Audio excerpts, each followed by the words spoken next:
نحمدہ ونصلی ونسلم علی رسولہ الکریم اما بعد فاعوذ باللہ من الشیطان الرجیم بسم اللہ الرحمن الرحیم طٰہٰ ما انزلنا علیک القرآن لتشقی الا تذکرۃ لمن یخشی۔ پارہ نمبر 16 سورہ طٰہٰ، رکوع نمبر 1، آیت نمبر 1۔ سورہ طٰہٰ مکی صورت ہے، ہجرت سے قبل نازل ہے، حالت جموعی میں 20ویں نمبر پہ ہے، حالت نزولی میں 45ویں نمبر پہ ہے، اور 135 آیات بینات اور 8 رکوع پر مشتمل ہے۔ سورہ طٰہٰ کے پہلے آیت کے مناسبت سے سورت کا نام رکھا ہے طٰہٰ، اور علامہ آلوسی لکھتے ہیں وَتُسَمَّى أَيْضًا سورۃ الکلم کما ذکرہ السخاوی فی جمال القراء، یعنی سورہ طٰہٰ کا دوسرا نام سورہ کلیم ہے۔ وجہ یہ ہے کہ سورہ طٰہٰ میں موسیٰ علیہ السلام کا تفصیلی واقعہ ہے۔ ماقبل کے ساتھ ربط اور مناسبت یہ ہے کہ سورہ مریم میں توحید، رسالت، بعث بعد الموت، قرآن کریم کا ذکر تھا، اور سورہ طٰہٰ میں بھی توحید، رسالت، بعث بعد الموت اور قرآن کریم کا ذکر ہے۔ سورہ مریم کے آخر میں فرمایا فَإِنَّمَا يَسَّرْنَاهُ بِلِسَانِكَ لِتُبَشِّرَ بِهِ الْمُتَّقِينَ وَتُنذِرَ بِهِ قَوْمًا لُدًّا، اور سورہ طٰہٰ میں فرمایا مَا أَنزَلْنَا عَلَيْكَ الْقُرْآنَ لِتَشْقَى۔ امام احمد علی لاہوری رحمہ اللہ الباری فرماتے ہیں کہ سورہ طٰہٰ کا عنوان ہے دعوت الی التوحید۔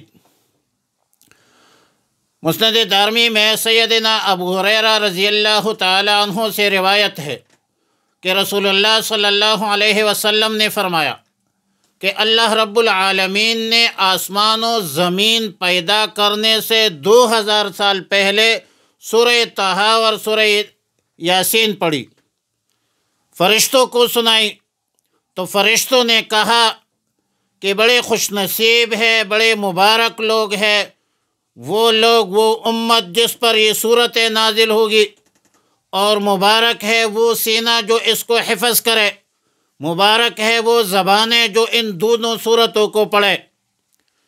ابن اسحاق کے روایت میں ہے کہ خلافت راشدہ کے نقش ثانی سیدنا عمر بن الخطاب رضی اللہ تعالی عنہ ایک روز تلوار لے کر رسول اللہ مبارک صلی اللہ علیہ وسلم کے قتل کے ارادے سے گھر سے نکلے۔ راستے میں نعیم بن عبداللہ مل گئے تو پوچھا کہ کہاں کا ارادہ ہے، کہا عزم سفر ہے، سوچ لینا، یہ راستہ پرخطر ہے، سوچ لینا۔ تو عمر بن الخطاب رضی اللہ تعالی عنہ نے فرمایا کہ میں اس شخص کا کام تمام کرنے جا رہا ہوں جس نے قریش میں تفرقہ ڈالا ہے اور قریش کے دین و مذہب اور اصنام کو برا بلا کہتا ہے۔ نعیم بن عبداللہ رضی اللہ تعالی عنہ نے فرمایا کہ عمر، تمہیں تمہارے نفس نے دھوکے میں مبتلا کر رکھا ہے، کیا تم سمجھتے ہو کہ تم رسول اللہ صلی اللہ علیہ وسلم کو قتل کرو گے اور رسول اللہ صلی اللہ علیہ وسلم کا قبیلہ بنو عبد مناف تمہیں زندہ چھوڑے گا اور تم پھر زمین پر چلتے پھرتے رہو؟ یہ نہیں ہو سکتا۔ اگر تم میں عقل ہے تو اپنی بہن، اپنی بہنوئی کی خبر لو، وہ مسلمان ہو چکے ہیں اور رسول اللہ مبارک صلی اللہ علیہ وسلم کے دین کے تابع ہو چکے ہیں۔ سیدنا عمر بن الخطاب رضی اللہ تعالی عنہ پر نعیم ابن عبداللہ رضی اللہ تعالیٰ عنہ کی بات اثر کر گئی، یہی سے اپنی بہن اور بہنوئی کے گھر کی طرف چلے گئے۔ ان کے مکان میں حضرت خباب ابن ارت صحابی رسول رضی اللہ تعالیٰ عنہ بھی ایک صحیفہ میں لکھے ہوئے سورہ طٰہٰ پڑھا رہے تھے۔ جب بہنوئی نے محسوس کیا کہ عمر ابن الخطاب ہمارے گھر تشریف لا رہے ہیں، تو حضرت خباب رضی اللہ تعالیٰ عنہ گھر کے کسی کمرہ میں یا کسی گوشہ میں وہ چھپ گیا کونے میں، اور ہمشیرہ نے صحیفہ ران کے نیچے چھپا لیا، مگر سیدنا عمر ابن الخطاب رضی اللہ تعالیٰ عنہ کے کانوں میں سیدنا حضرت خباب رضی اللہ تعالیٰ عنہ کی اور بہن کے کچھ پڑھنے کی آواز پہنچ گئی تھی۔ اس لیے عمر ابن الخطاب رضی اللہ تعالیٰ عنہ نے پوچھا کہ یہ پڑھنے پڑھانے کی آواز کس کی تھی اور کیسی تھی جو میں نے سنی ہے؟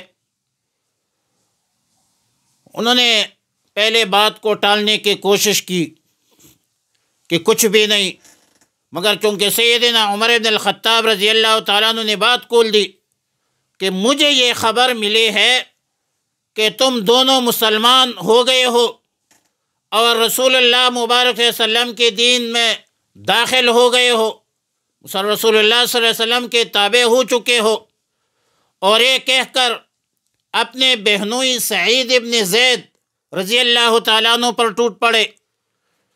لیکن سیدنا عمر ابن الخطاب رضی اللہ تعالیٰ عنہ کے ہمشیرہ سیدہ فاطمہ بنت خطاب نے جب دیکھا تو شوہر کو بچانے کے لیے کھڑی ہو گئی۔ عمر ابن الخطاب نے ان کو بھی زخمی کیا۔ جب نوبت اس حد تک پہنچ گئی تو بہن اور بہنوئی دونوں نے بیک زبان کہا کہ سن لو، ہم بلا شبہ مسلمان ہو چکے ہیں اور ہم نے اللہ اور رسول پر ایمان لایا ہے، اب تم جو کچھ کر سکتے ہو کر لو۔ اب ظاہر ہے کہ عمر بن الخطاب رضی اللہ تعالیٰ عنہ ایک غیرت مند انسان تھا۔ بہن کے زخم کو دیکھ کر اس کو پشیمانی ہوئی، ندامت ہوئی، اور بہن کو کہا کہ وہ صحیفہ مجھے دکھاؤ جو تم پڑھ رہی تھی، تاکہ میں دیکھوں کہ رسول اللہ صلی اللہ علیہ وسلم کیا تعلیم لائے ہے۔ اور ظاہر ہے کہ چونکہ سیدنا عمر بن الخطاب رضی اللہ تعالیٰ عنہ پڑھے لکھے آدمی تھے، اس لیے صحیفہ مانگا۔ بہن نے کہا کہ ہمیں خطرہ ہے کہ ہم نے اگر یہ صحیفہ تمہیں دے دیا، تم اس کو ضائع کر دو گے یا بے ادبی کرو گے۔ عمر بن الخطاب رضی اللہ تعالیٰ عنہ نے اپنے اسنام پر قسم اٹھایا کہ میں پڑھ کر تمہیں واپس کروں گا۔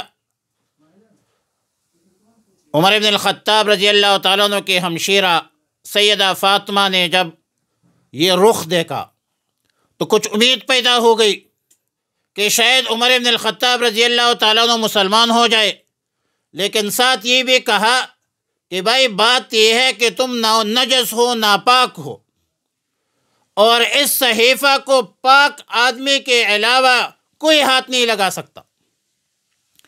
اگر آپ نے اس صحیفہ کو پڑھنا ہے، دیکھنا ہے، تو پہلے غسل کرو۔ سیدنا عمر بن الخطاب رضی اللہ تعالیٰ نے اس پر آمادہ ہوئی، غسل کیا، پھر صحیفہ اس کے حوالہ کیا جو اس میں طٰہٰ مکمل جو ہے، وہ سورہ طٰہٰ جو ہے اس میں لکھی ہوئی تھی۔ اس نے شروع کا حصہ پڑھ لیا تو عمر بن الخطاب رضی اللہ تعالیٰ عنہ نے فرمایا کہ یہ کلام تو بہت اچھا ہے، انتہائی محترم کلام ہے۔ اور پھر حضرت خباب بن ارت رضی اللہ تعالیٰ عنہ جو مکان میں چھپی ہوئی تھی کسی گوشے میں، یہ سب باتیں سن کر سامنے آ گیا اور کہا کہ اے عمر بن الخطاب، مجھے اللہ کے رحمت سے یہ امید ہے کہ اللہ تعالیٰ نے تمہیں اپنے رسول کے دعا کے لیے منتخب کیا ہے۔ فرمایا کہ گزشتہ کل میں نے رسول اللہ صلی اللہ علیہ وسلم کو یہ دعا کرتے ہوئے سنا کہ اللہم اید الاسلام بأبی الحکم ابن ہشام او بعمر ابن الخطاب۔ ظاہر ہے تمام صحابہ مرید رسول ہے، اور سیدنا فاروق اعظم مراد رسول ہے۔ نبی علیہ الصلاۃ والسلام نے دعا فرمائی کہ یا رب العالمین اللہم اید الاسلام بعہد العمرین، ابو جہل اور عمر ابن الخطاب کے ذریعے سے اسلام کو تقویت عطا فرما دے۔ مطلب یہ ہے کہ ان دونوں میں سے کوئی مسلمان ہو جائے تو مسلمانوں کے کمزور جماعت میں جان پڑ جائے گی۔ پھر خباب نے کہا کہ اے عمر رضی اللہ تعالیٰ عنہ، آپ اس موقع کو غنیمت سمجھو۔ پھر حضرت عمر ابن الخطاب رضی اللہ تعالیٰ عنہ نے خباب ابن ارت سے کہا رضی اللہ تعالیٰ عنہ کہ مجھے رسول اللہ مبارک صلی اللہ علیہ وسلم کے پاس لے چلو۔ پھر رسول اللہ مبارک صلی اللہ علیہ وسلم کی خدمت میں حاضری اور اسلام قبول کرنا، جو ایک معروف اور مشہور واقعہ ہے۔ طٰہٰ ما انزلنا علیک القرآن لتشقیٰ، طٰہٰ حروف مقطعات میں سے ہے، اور حروف مقطعات جو ہے یہ متشابہات میں سے ہے۔ وَلَا يَعْلَمُ تَأْوِيلَهُ إِلَّا اللَّهُ وَالرَّاسِخُونَ فِي الْعِلْمِ، والراسخون فی العلم اگر جملہ مستانفہ ہو، معطوفہ نہ ہو، تو معنی یہ ہوگا کہ متشابہات کا علم صرف اور صرف اللہ کے پاس ہے، اور اگر جملہ معطوفہ ہو تو راسخین فی العلم کو بھی اس کا علم ہے متشابہات کا۔ تو قول اول جو ہے یہ جمہور کا قول ہے کہ لا یعلم معناہ الا اللہ، لہذا معنی ہم یوں کرتے ہیں کہ اللہ عالم بمرادہ، الف لام میم ہے، کاف ہے، صاد ہے، طٰہٰ ہے، یاسین ہے، وہ ہم ترجمہ کرتے اللہ عالم بمرادہ، اور یہ جمہور کا قول ہے۔ اور قول ثانی کہ والراسخون عطف ہے ولا یعلم تاویلہ الا اللہ پر، تو پھر طٰہٰ کا معنی یہ ہوگا کہ طاہر العقائد، طاہر الاعمال، طاہر الذنوب، طوبیٰ لمن اہتدیٰ، او ہا بمعنی ہادی العقائد، ہادی الاعمال وغیرہ ذالک، بہت سارے اقوال ہے اس میں۔